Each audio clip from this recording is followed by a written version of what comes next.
Story 1. It's not super quiet since he's still a very active actor, but I think everyone either expected Daniel Radcliffe to crash and burn like some movie stars, completely leave the public eye like others, or go be a megastar.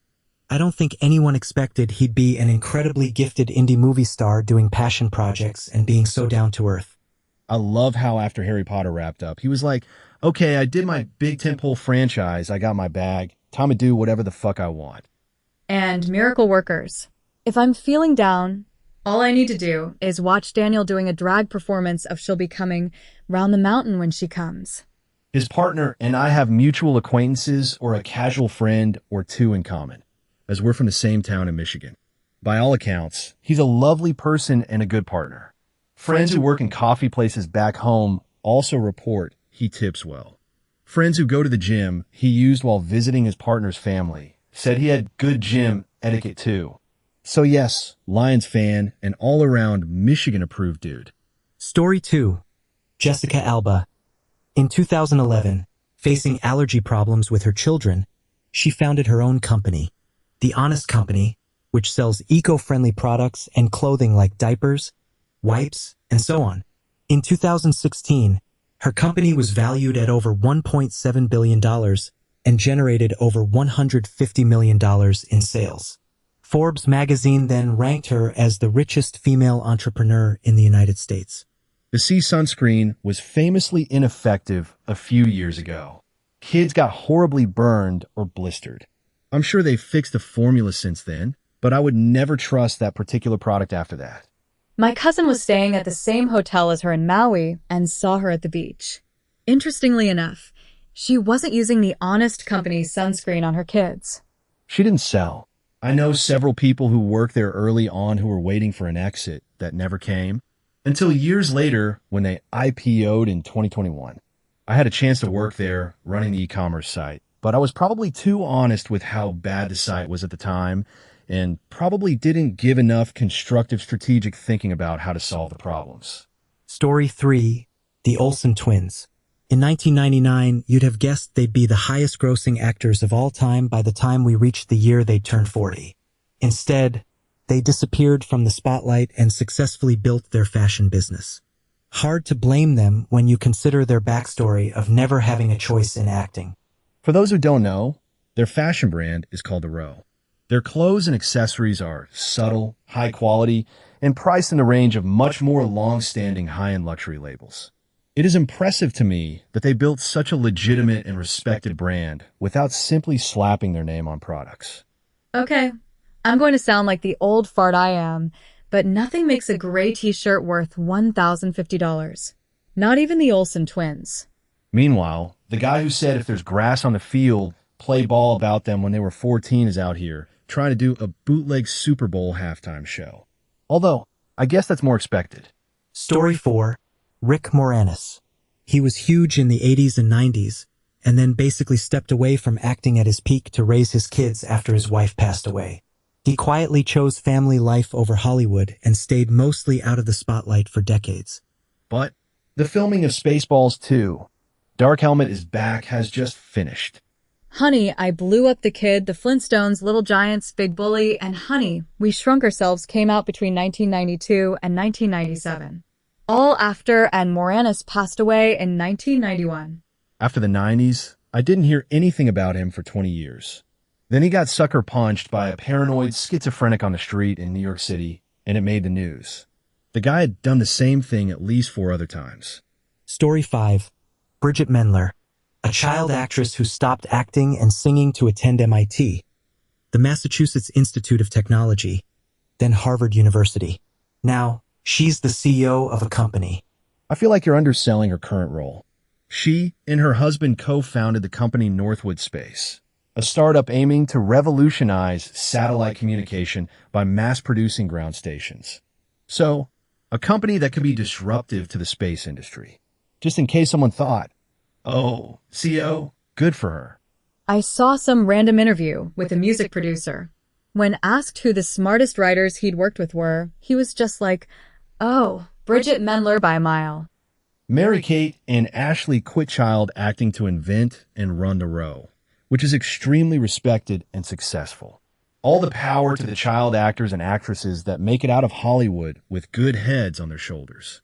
Story 6. Peter Weller, who played RoboCop, became an art historian specializing in the Italian Renaissance. I was 17 at the time, kind of a punk. I was staying at my friend's house in Priano, and the mother of the chap I was friends with, who knows Peter from around town, told us 17-year-olds were not to talk to him unless he spoke to us first. I'd done some research, and apparently he was once in a jazz band with Jeff Goldblum. I didn't get to ask, but I had that question locked and loaded if I got the chance. He was super nice, not pretentious at all, very intelligent, and he gave us history lessons about the surrounding areas.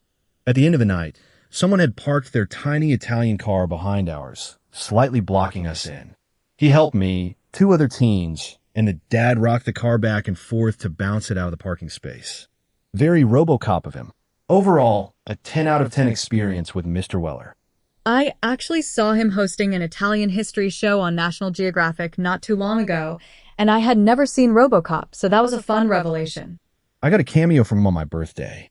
Dude is hell-bent on stating that his PhD was an honorary. He says it in all his videos. Story 7. Sid from the British teen series Skins, becoming a teacher. Considering most of the cast have starred in famous franchises and movies since the show ended. This is so random. I'm in the US, and I love Skins. Sid was one of my favorites. It's cool to find out what happened with him. Even when the show was hot, he didn't seem too interested in the spotlight. Also, Crispin Bonham Carter, who played Bingley in the 1995 Pride and Prejudice, became a teacher. Story 8. Since the Olympics are happening, I'll shout out Michelle Kwan. She went from one of the best figure skaters of all time to being the U.S. ambassador to Belize. Gosh, if only she had done that sooner. The report I did on her in middle school would have been so much more interesting. There's a former athlete here in Australia, Jana Pittman, who is a former world champion. She's competed at both the Summer Olympics and the Winter Olympics. She's also a medical doctor and has 6 kids. Some people are just overachievers. It's worth mentioning, she was appointed by Biden and has not been replaced by the current poor excuse. Story 9. Jason Lee, most well known for My Name is Earl. He first became well known in the skateboard community, where he arguably pioneered and popularized the 360 flip, one of skateboarding's most well-known tricks. He founded Stereo Skateboards, which is still operating. Then he transitioned into acting, had some hit roles, and was part of Kevin Smith's universe. He briefly dabbled in Scientology. We can skip past that part. He moved to the middle of nowhere to be a normal human being and raise his family. He is now living a quiet life while also being a prolific and inspiring film photographer to pretty much all current film photographers.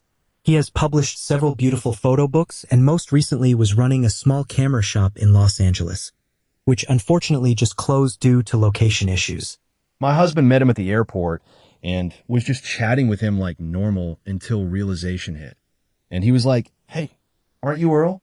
Haha, cool. I returned from the bathroom after they parted ways, and I didn't really believe him until the guy walked by on the way to his gate and waved goodbye to my husband. Nice guy. So, we're casually just gonna forget Syndrome from The Incredibles? Probably one of the greatest villains ever. It's entirely possible the kid changed his name at some point, and I'll bet money the Scientology portion had something to do with it somehow. But lest we forget, he named his child pilot Inspector. Yes, spelled like that. Also, my bones have crumbled to dust at most well known for My Name is Earl. I was there for Chasing Amy. I know Brody when I see him. I am genuinely glad for him that he's been enjoying the quiet life. Story 10. Mark Viduka. He played in the Premier League and Champions League, captained Australia in the World Cup, and now runs a coffee shop in Croatia. This reminds me of this former French player, Stefan Givarkach, who won the World Cup and now sells swimming pools. On the subject of former footballers, I think we can also talk about Hakan Şükür. Quite possibly the greatest Turkish footballer ever. He apparently is now an Uber driver in the United States. But obviously his circumstances are very different, since he's living in exile too. On the opposite end of the spectrum, Vinnie Jones went from notorious footballer to a hard man actor, starring in a bunch of Guy Ritchie films. Story 11. My boy Eminem. He could have ended up like many rappers with scandals and a career downfall, but instead, he seems like a decent father and grandfather, while still having fun rapping and making music at 53 years old. You know, he was a good father because his daughter Haley's podcast is boring. He maintained sobriety and integrity, which, in all honesty, is rare as fuck in Hollywood in general. Money tends to give people a perceived right to act like an asshole, but you notice the ones who didn't start out with fuck you money are almost always the ones that stick around and succeed. Meanwhile, we've got Kid Rock, who came from the same area and was born into abject wealth. And being so close to Elton John that he gifted him cock rings as a wedding gift. Story 12. I recently learned that Eliza Dushku left acting, married a billionaire, and got her degree or license to work as a mental health counselor. That's pretty cool. After she was sexually harassed on the TV set of Bull and written off like she was the problem. I don't know that she would have gotten out of acting had it not been for Michael Weatherly and his sexual harassment. It's tough watching Eliza Dushku and her billionaire husband each live out separate aspects of my dream. I love how she's pivoted. She's a licensed therapist focusing on trauma, as well as an advocate and practitioner of psychedelic drug therapy. I'd be psyched to have her as a therapist, but looking over to see Faith or Echo while on a trip would be weird, to say the least. Story 13. Shirley Temple went from child actor to diplomatic ambassador. Brian May became an astrophysicist after performing in Queen. I think technically Brian May took a very long break from astrophysics to be a musician, and then went back. Correct. He was almost ready to submit his thesis for his PhD when he decided to become a musician full-time, a decision that caused his father to stop speaking to him for a full year. He then went back to that thesis around 2005, updated it, submitted it, and finally got his doctorate in 2007. Source: I am a huge Queen fan and followed his progress on his blog. And he rescues badgers. What a cool guy. Story 14. The guy who played Bastian in the never-ending story, Baird Oliver, is now a printer and photographer, specializing in 19th century processes like collodion and Woodbury type. Story 15. Josh Hartnett, the heartthrob who had back-to-back hits. Now he lives a quiet, idyllic life in the south of England with his wife and kids. He occasionally makes an appearance on screen, but seems pretty happy and retired. He was fucking incredible in Penny Dreadful a few years back, it must be said. Sold me on him as an actor completely. Penny Dreadful was a terrific show. Hartnett was not alone in terms of a great cast, either. I think that show has been my favorite Rory Kinnear role to date. If you like ridiculous action movies like Bullet Train, Shoot 'Em Up, or Guns Akimbo, then you should check out Fight or Flight. He was a hoot in that. Story 16. Hayden Christensen. The fanboy backlash after the Star Wars prequel trilogy seemed to really get to him. He bought a farm and steered clear of Hollywood for a while. I didn't think he did a bad job acting in the prequels. The scripts let him down. He could have been the 90s Robert Pattinson. I thought he was on that sort of path, but he just kind of disappeared for a while. I'm pleased he's enjoyed a bit of a renaissance and some appreciation finally from the Star Wars fanboys. George, you can type this shit, but you sure as hell can't say it. His ex-wife, Marcia, was the one who kept him in check and made a lot of scenes work. They were a great team. George, the brains behind the main ideas and overall vision, and Marcia there to make sure it had heart and to tell George when something wasn't going to work. The franchise suffered when she was no longer involved. He frequently visits a shop near his farm that my friend runs. Hayden is one of the most down-to-earth people. Never thought he would end up way out in a small Ontario location. Story 17. If you had told me in 1997 that Adam Sandler would be among the most enduring talents from Saturday Night Live, I'd have thought you a crazy person. The crazy thing is that the dude can really act, but he prefers to make crappy comedies with his buddies in vacation locales. I can't really blame him. I read somewhere that Chris Farley reached out to Sandler shortly before he passed away about working on something together again.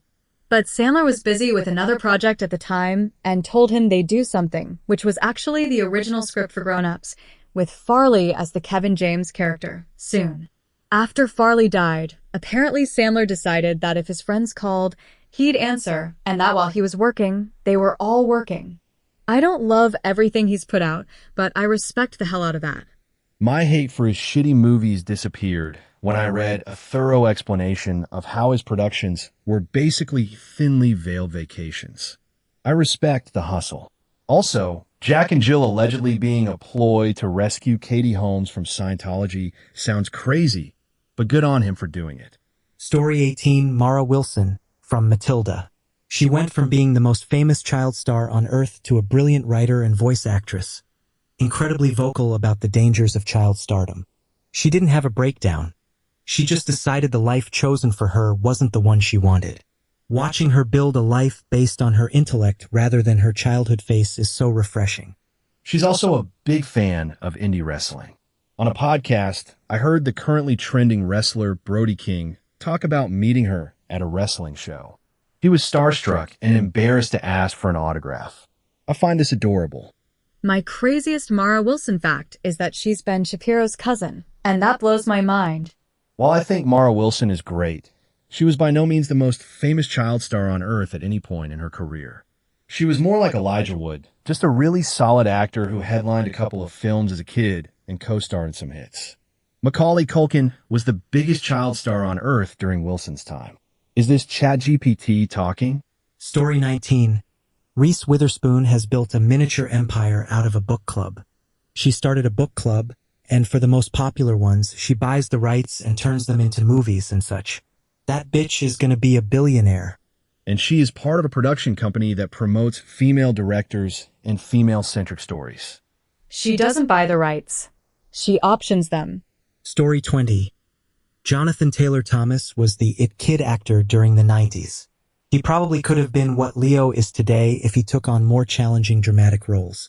But he decided to quit acting, go to college, and live a normal life. Story 21. Jason Everman, one of the original band members in Nirvana, left the band, joined the United States Army Special Forces, and served in Afghanistan. Don't forget, he was also in Soundgarden. Imagine being out on some patrol and people were talking about their lives. I played in some bands before this. Story 22. Courtney Love and Madonna seem to have swapped futures. These days, Courtney's a genteel British woman, and Madonna seems held together with stitches and hope. I can totally imagine Madonna smelling like that. Story 23. What's up with the strange Keanu Reeves bot comments? They're all 2 weeks old. They all follow the same kind of script, and they all end by telling the reader to do an act of kindness every week. Karma farming. Keanu is well known to be a Reddit favorite, so they post some feel-good schlock about him to try to get easy karma points. Wait until we find out that Keanu did something horrible and the public relations bots are out early, laying the defense now. Please, not our Keanu. This confuses me. What are they farming? I've used Reddit for several years, and as far as I know, you don't get anything from upvotes other than upvotes. No money, special privileges on the site. What good is it to a bot? Story 24. Recently watched a little Veronica Mars and looked up where Jason Doring was because I thought he was going to make it bigger. The guy lives on a farm in Toledo, Ohio. He seems happily married to just a normal woman for 20 years with 4 girls. He's a beekeeper, has chickens, planting an orchard. Just seems like a genuinely happy dude being a dad, just like James Van Der Beek. Kind of interesting how many young celebrities found solace in the rural lifestyle after fame. He was already a millionaire before he became an actor. He was born into Scientology and hosts a talk show about Scientology. He also tweeted in support of RFK Jr. So, yeah. I knew he was terrible, but I agree with OR. He was so charismatic in that show and could have had a big career. Teddy Dunn, who played Duncan in the TV series, is an assistant United States attorney at the District of Columbia United States Attorney's Office. Story 25. Lucy Liu has been a low-key art world veteran since the 90s, but she spent years using the name Yuling, so people would actually look at her work instead of her Internet Movie Database page. She isn't just dabbling between takes. We're talking high-end gallery shows featuring everything from huge abstract paintings to those intricate lost and found sculptures made from found objects, while she's still crushing it on screen in movies like Red One and Presence. Her studio practice is clearly her forever home, and where she clears her head. It's pretty cool because she's managed to keep her fine art life incredibly grounded and respected. totally separate from the usual Hollywood ego trip. Basically, she's a museum-grade artist who just happens to be a world-famous actress on the side. A significant portion of her art's profitability has been directed toward charitable causes. This is the coolest. She has long been an actor I've admired because of her work and personality. I'm in the design and art world, and I'm so excited to look into her work. Thanks so much for sharing. Story 26.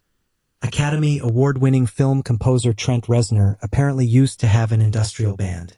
Him and Pearl Jam are the only two bands that made it out of the 90s alive. Trent is the really odd case. He went from mud-drenched aggro freak to Academy Award-winning composer and really smart older guy who knows a lot about the business. Great interview and still very funny. I know, right? I saw a photo of him somewhere the other day and thought, that photo must be from 20 years ago. Nope, it was from 2025. He definitely is hot. He was the inspiration for the character Trent from Daria. That and Jared Leto's character from My So-Called Life, but I try to block that part out. God, I just aged myself with those references. Story 27. Daniel Radcliffe. From Harry Potter to doing the weirdest indie roles, and just vibing quietly with his own money and freedom. Story 28. They're a couple, but Freddie Prinze Jr. and Sarah Michelle Gellar both stepped back from acting for a while sometime after they were married. They quietly had a couple of kids, then got into other ventures, with Freddie being involved with the WWE World Wrestling Entertainment and other sports-related projects, while she has embarked on a lot of cooking and lifestyle projects as well as social activism. Sounds like they've done pretty well for themselves outside of acting and Hollywood-related stuff, although Sarah has started to pop up again in some acting appearances. I really respect them for being adamant about keeping their kids out of the film industry or Hollywood. I don't doubt that they saw some of the worst of that life as child and young teen actors. Story 29. Ask yourself, would you have thought 30 years ago that Snoop would be chilling with Martha Stewart? Or that he'd be a modern cultural ambassador or TV personality at events like the Olympics? My mind still struggles with this being the same guy I saw perform murder was the case at the 1993 MTV Music Awards. I ask myself more if I would believe he would turn full MAGA. Martha partied with the rappers since way back, and she has her street cred for real. So that part is not a surprise. Snoop is just like every other rich person. He performed for Trump. Story 30. Katy Perry went to space and then started banging the former Prime Minister of Canada. Feels like that one came out of left field for the girl who made Teenage Dream. She took all the Fuck Trudeau bumper stickers around the country a bit differently than oppositionists originally intended. Story 31. Pamela Anderson getting nominated for a Golden Globe wasn't on my bingo card back in the 1990s. I originally said Oscar, but someone corrected me, it was a Golden Globe. She looks incredible. If you'd asked which 90s bombshells would go down the frozen face surgery route, she probably would have been top of many lists. She totally went against expectations, and good on her. Story 32. Colin Farrell. He went from having a bad boy reputation to being a devoted father and a special needs advocate. Story 33. Steve-O. Not so much a different life, more that he's actually alive and thriving and healthy. Along those lines, back in the Man Show days, I did not expect Jimmy Kimmel's redemption arc, where he quietly becomes one of the kindest guys in late night and ends up helping lead the Rebel Alliance. I'm really happy for him and Novak that they got clean and are doing well, but goddamn, are they both insufferable now? Every conversation eventually circles back to their sobriety or how fucked up they were before they got clean. Dax Shepard falls under this category too. Like, we get it, guys. You're sober. Now, can you talk about literally anything else for more than 5 minutes without bringing it up? Trauma dumping and jerking yourself off is what the meetings are for. I always liked Dax until I listened to his podcast, and you quickly realize he's so in love with himself. He's the type of douchebag that gets off on sniffing his own farts. Story 34. Allison Mack jumped off the Smallville success train to help promote and recruit for a wonderful female empowerment organization. Recently, she's been volunteering her time for community service projects. Wasn't she the one who got jailed for human trafficking in a sex cult? Sorry, the autism didn't catch the sarcasm. Carry on. Story 35. Rupert Grint, the actor from Harry Potter, bought an ice cream truck and gave out free ice cream. Story 36. Danny Elfman, frontman of Oingo Boingo, has written a number of popular film scores. Story 37. Eliza Dushku. After her stint on Buffy the Vampire Slayer and Angel, where she was outstanding and constantly scene-stealing, she went on to do other interesting shows. She ended up on a CBS show called Bull, where she was blatantly and horrendously sexually harassed by the disgusting lead actor. Attempting to achieve some kind of justice only served to humiliate and harass her further. She left the acting world, got married, had some children, got a degree, and is now a therapist helping veterans and others with post-traumatic stress. She was amazing as an actress and even more amazing as a person, making the world a better place now. Story 38. Robert Downey Jr. He and his wife live on a farm with like 1 million animals. If you told me in 1998 that we'd have a Robert Downey Jr. Renaissance in the 2000s, I'd have laughed in your face. The fact that he's a sober A-lister is crazier than him having a ranch and 1 million animals. Story 39. Trump. How the actual fuck did this actor become the American president not once, but twice? Trump is no professional actor. And by the way, Ronald Reagan was a professional actor and president of the Screen Actors Guild. Arnold Schwarzenegger was a bodybuilder, then an actor. Come on, Trump is a wannabe everything. The Apprentice and walk-on film cameos are not acting. Story 40. Aaron Paul, the guy who plays Jesse Pinkman in Breaking Bad, just seems so chill and down-to-earth compared to other celebrities. I saw a video of his log house out in nature with his wife. Damn, perfect lifestyle after such a big role. Story 41. Tom Green went from being, well, Tom Green to living a quiet life on a farm in Canada. He still does his podcasts, but stays mostly out of the limelight. A far cry from the craziness of his early career. Story 42. Daniel Radcliffe feels like someone who quietly built a completely different life than expected. Story 43. Carrie Henn played Newt in Aliens, became best friends with Ripley, and acted in one of the greatest action flicks of all time. She never acted on screen again, went to school, became a teacher, and goes to conventions once in a while. Story 44. Bruce Dickinson from Iron Maiden is a commercial pilot and former managing director of an airline. Ian Anderson from Jethro Tull owns several salmon farms. Story 45. Michelle Kwan, the U.S. Olympic figure skater from the 90s and 2000s, went into foreign relations and served as the United States ambassador to Belize. Story 46. Probably John Frusciante. That he is still alive is a wonder after what he went through in the 90s. And he stays strong. He seems to be clean of heroin and hard drugs for nearly 30 years. Story 47. John McGeoch, a massively influential guitarist in Magazine, Susie and the Banshees, and Public Image Ltd., retrained as a nurse and carer in the 1990s. Story 48. Texas singer Charlene Spiteri has started one of the most profitable management companies in Scotland, Nearback. She makes far more than the directors of some of Scotland's leading banks, financial institutions, and industrial companies, and has confirmed her place as the richest woman in Scottish pop. Story 49. Rick Moranis. At the peak of his fame, he just quit acting to raise his kids and live a normal life. That's actually insane by celebrity standards. Because his wife died from cancer. Props to him for being completely there for the kids. Story 50. I very much enjoy how blunt and sassy Kirsten Dunst is these days. She didn't strike me as that type back when she did Bring It On and Spider-Man. Story 51. Post Malone. He stopped doing drugs and is now living on a ranch in Iowa, making country music.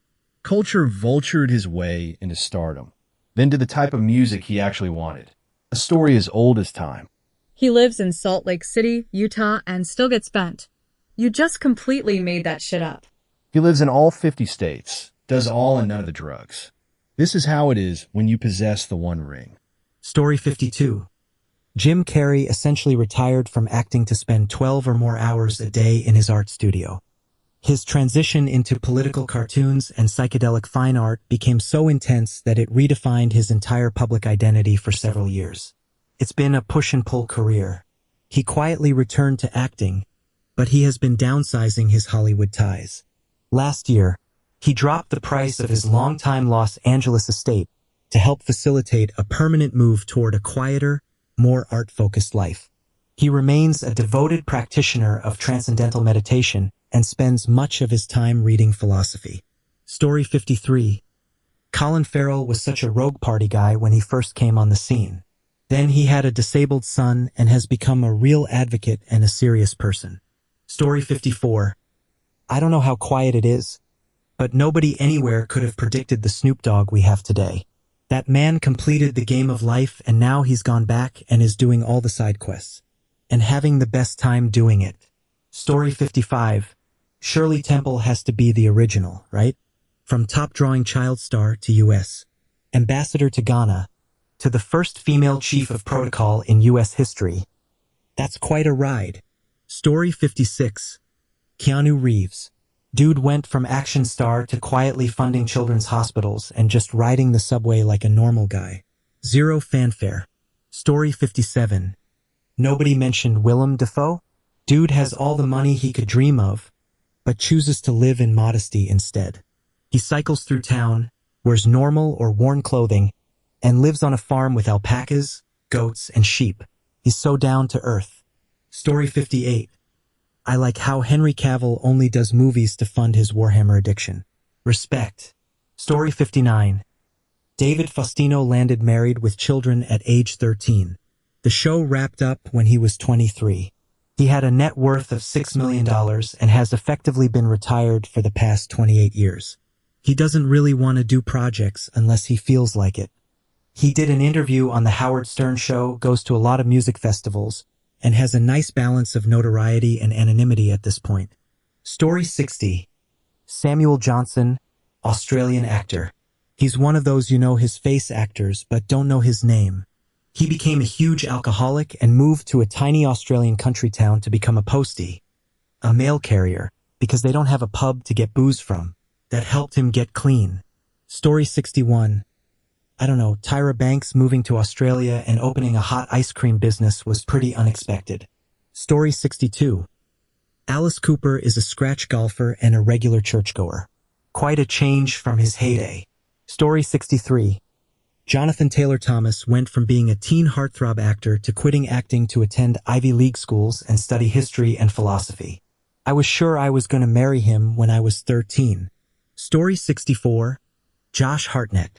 After landing some major roles such as Pearl Harbor, 40 Days and 40 Nights, Black Hawk Down, and others, he decided he didn't want to live the big Hollywood dream.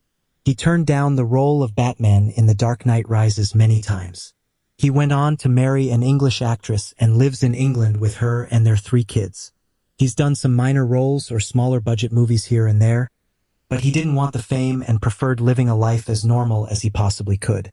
Story 65. Pamela Anderson. Never in a million years did I expect her to be so chill after her stardom, end up with Liam and age naturally. She looks happy and at peace. Story 66. I don't think David Beckham planned on being an influencer when he was starting his soccer career. Nowadays he's known more for being a brand than for being one of the greatest soccer players ever. Partly because he was definitely not one of the greatest soccer players ever. He was good, but I don't think you can put him in that top tier. He was always a bit of a brand as soon as he linked up with Victoria. His fame does not stem from his ability. There are many people who are much better at football and have much less attention. He wasn't that great as a player, but he's gorgeous. That's why. He won 6 Premier League titles, 2 FA Cups, the Champions League, La Liga, and League One, among many other trophies. He was one of the best players of his generation. Story 67. Topher Grace not being the one everyone hates from that 70s show. The exact opposite, actually. Story 68. Daniel Day-Lewis has an amazing private life. He became one of the finest shoemakers. Story 69. Chris Nowinski went from a WWE wrestler to a top innovator in brain health. All because Edge and Rey Mysterio botched a move on him in the Royal Rumble and he suffered a concussion. Story 70. Lily Sobieski Kimmel was a popular actress and a lovely lady. She quit acting and is now a successful artist. Story 71. Trent Reznor. From Nine Inch Nails and their insane tours with bands like Marilyn Manson to a relatively controversy-free life, still touring with NIN and doing film scores for Disney. Story 72. Danica McKellar was a child actor on The Wonder Years, earned a PhD in mathematics, and now makes Hallmark romantic comedies, which in itself sounds like a Hallmark movie. Story 73. Alexis Bledel, or Rory from Gilmore Girls. She doesn't really do press and is selective in her work, but she managed to get 4 Emmy nominations and 1 win. Story 74. Jennifer Lawrence stepped away from acting at the height of her career to have kids. Story 75. Maybe not a celebrity, but the r/Pandar subreddit just informed me that Oren from Parks and Recreation is a lawyer now. Story 76. Selena Gomez, being a billionaire, just casually being in Only Murders in the Building. Story 77. Sean Cassidy left his pop music career and turned to theater, then to writing and producing TV shows like American Gothic, New Amsterdam, Blue Bloods, and more. He returned to performing not too long ago and seems to be enjoying connecting with smaller audiences. Story 78. Daniel Radcliffe. Instead of chasing huge franchise roles after Harry Potter, he leaned into smaller, weird, creative projects.